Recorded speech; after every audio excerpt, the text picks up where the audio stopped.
This is a NEET 2016 question from thermal properties of solids.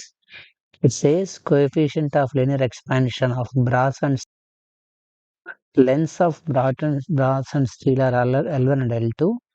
If L2 minus L1 maintained at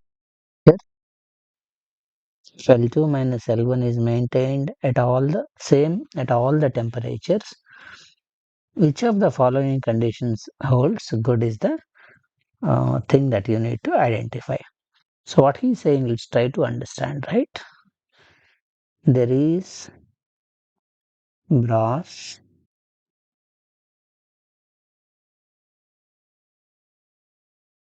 and there is steel.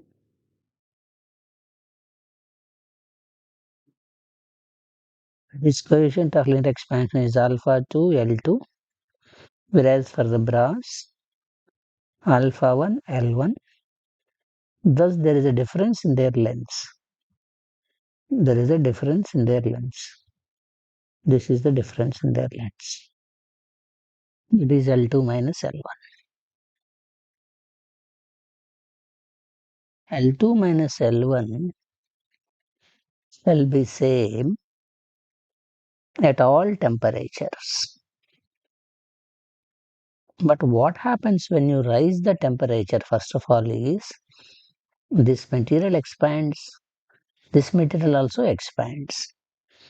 So there is an increase in the length of brass rod, let it call it as delta L1, increase in the length of steel rod, that is equal to delta L2.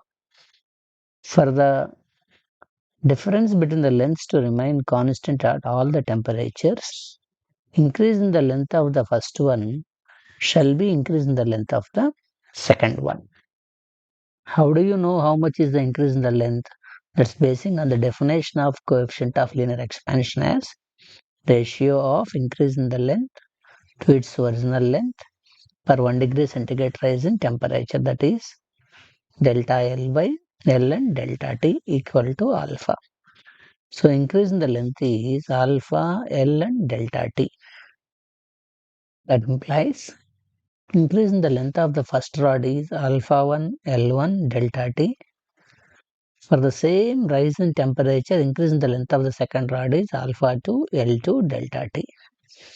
Is given condition as increase in the length has to be increase in the length in the second, so that the difference between them always remains constant. In the place of delta L1 I can write alpha 1 L1 delta T. In the place of delta L2 I can write alpha 2 L2 delta T. Both of them are raised to same temperature, therefore delta T can cancel.